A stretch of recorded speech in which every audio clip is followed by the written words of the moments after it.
aspect of the spider orchid that I'd love to talk about this week is your nervous system. So the fight or flight. This is something that we've been working with for a couple months now. And for some reason, we're working a lot with flower elixirs that are really diving into the nervous system of the body and how we manage our energy and observing when external situations spin us out into adrenal overload, thinking too much, getting really stressed out, and in some cases, really afraid, or in finding ourselves in a panic, or distracting ourselves so that we avoid this kind of looming sense of something that feels uncomfortable, like a discomfort. And that could look like, symptom-wise, it could look like eating. I know today I've been taking the spider orchid for several weeks, and today I think I bought like 8 chocolate bars. I was like, whoa, this is really unlike me. I love chocolate, but and Way of Chocolate has been kind of out of commission for a couple months. But this is, really unusual for me. And so that was interesting just to observe, like, oh, wow, this is a particular response I'm having. It's like the comfort of eating chocolate because something kind of underneath the surface is bubbling and catching my nervous system. It could look like whatever you do to comfort yourself. You may have, coping skills that you lean into that are either healthy or not so healthy or neutral in order to avoid something, or reluctance to feel what is a slight discomfort.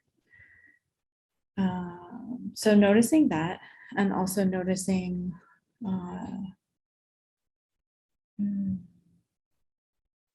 maybe when other people around you go into a fight or flight, high stress mode, and maybe you're actually feeling really calm about something. One example from my life is today we're trying to close on a loan for an investment property that I'm in the process of purchasing. And the loan documents were supposed to be in 4 or 5 days ago for the deal to go through. And I got a call on Sunday. They needed a specific form. I was like, oh, am I going to be able to get in touch with my CPA on a Sunday?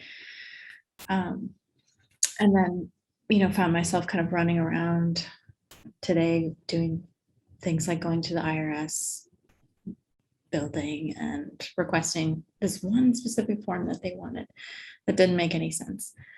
And watching my loan officer get really stressed out, talking to the underwriter and the owner and the bank and around this like silly form that really is just semantics. It doesn't make any sense. And then thinking to myself, oh wow, like there's actually a possibility that it could go through and I could buy this beautiful house as an investment property, or it could just totally dissolve into nothing and fall apart over this one stupid simple form. And I have no idea. I think I have to wait until tomorrow to see. And just really not letting any of that ruffle me.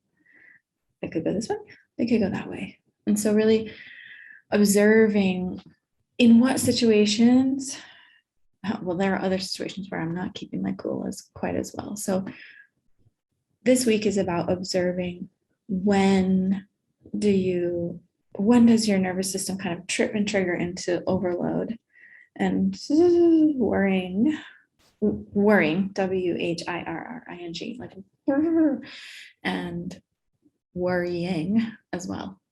And what are the ways that you center yourself besides bars of chocolate? That's kind of not really centering. That's kind of comforting. I know that the last 2 weekends I have gone out into the middle of nature, off the grid, away from the cell phone connection, and been in nature and been in quiet in the desert, sat in hot springs and looked at the stars at night and built a campfire and spent time with people that I care about. And wow, I mean, I know I sent out an email some time ago because just reminding folks like the power of Mother Nature is so incredible. And obviously all of you know that you're working with flower elixirs, but they work so expediently when your nervous system is not full of city junk and Wi-Fi and Bluetooth and smartphone and computer stimulation. Like all of your channels of your body just kind of open up and your mind quiets and it brings you back to the core of who you are.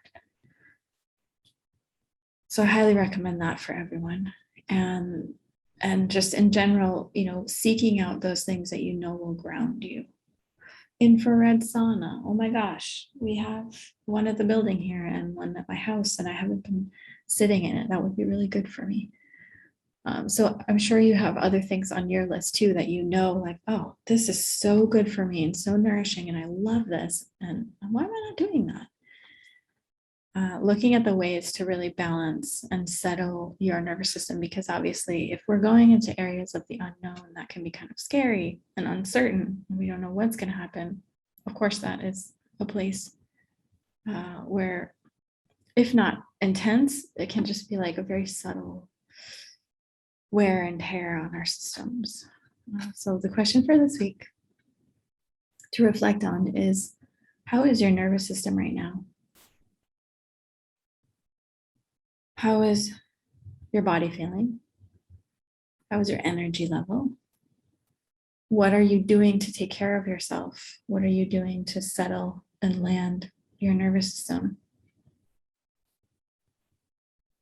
Notice when you go to, I don't want to say unhealthy, but I mean, dark chocolate's good for you, but notice if you're buying like 8 bars of chocolate at the store, like me.